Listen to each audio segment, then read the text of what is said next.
Okay, let's pause there for a second. So, since I'm making a video, I'll repeat myself a bit. So, the thought was, let's factor. Do you have, I can't remember if you remember or not, I have what I call a limit flashcard. You have that. Awesome. What's the first item on the limit flashcard say?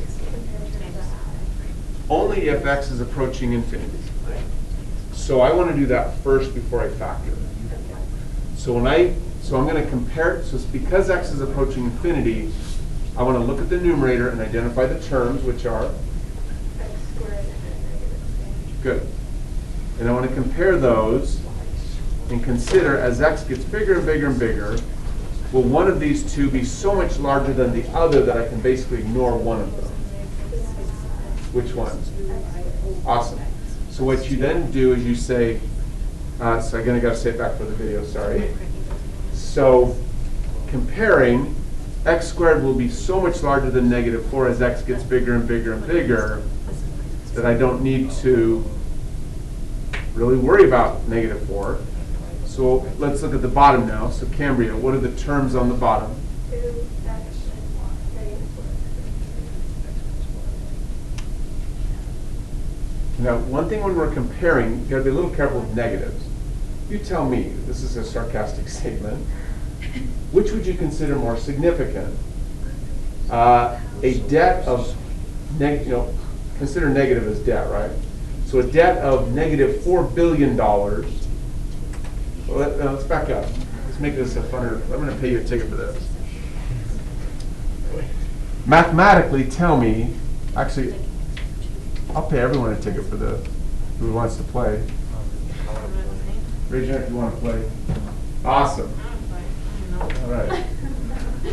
Yeah, awesome. So don't say it out loud, just raise your hand. Mathematically, now I'm not trying to trick you, but I'm trying to make an important point. Mathematically, which of the two numbers I'm going to say here are bigger? 5, like mathematically, which one is larger? Which one is greater? 5, -1 million. Hands up.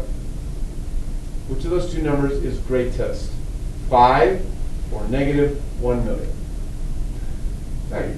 5. How many agree? You're all still in? Good. Okay. Yes. So in particular. Anybody out? Nobody would admit it. Okay. Here's the tricky thing. That's absolutely true. 5 is greater than -1 million. But when we're doing this comparison of terms that add, we have to think a little differently. And I think of it like money. Well, that's not bad. Let's skip that. When we're comparing terms that add, we have to say we're going to take 5 and we're going to add it to -1 million. That's what we mean by when I say compare terms that add. So raise your hand again. Which of the two would be more significant when we can add them? The 5 or the -1 million? Hands up. Hello. How many agree? I always give it away when I say how many agree. Yes. Do you understand the difference?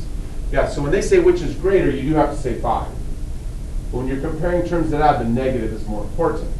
So when you go here, and you're comparing these three terms, persons, I have to answer that one. Right in the middle of my video and everything. Pause. Okay, last question, then I'll pay you a ticket. So when we're finding this limit, x is approaching infinity, we are comparing terms that add.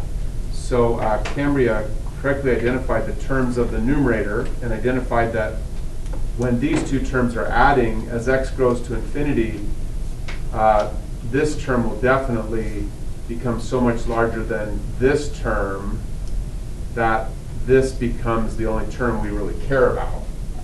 Similarly, in the denominator, these are the three terms that are adding.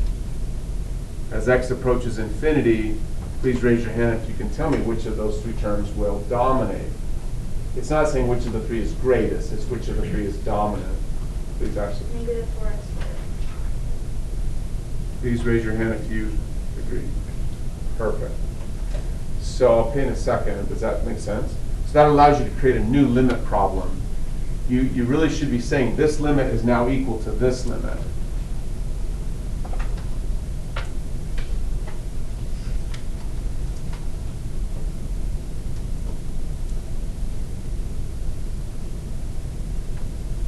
which means now you can factor, or, you know, kind of, like really at this point, it's a matter of remembering that because the numerator is factors and the denominators are factors, we can divide, or we could also just think of it, this is what I prefer, is what we really have is this. So now it's easy to see that as x grows, that will equal 1. So my limit is simply negative 1/4. I hope that helped or not. Okay. Questions, anybody?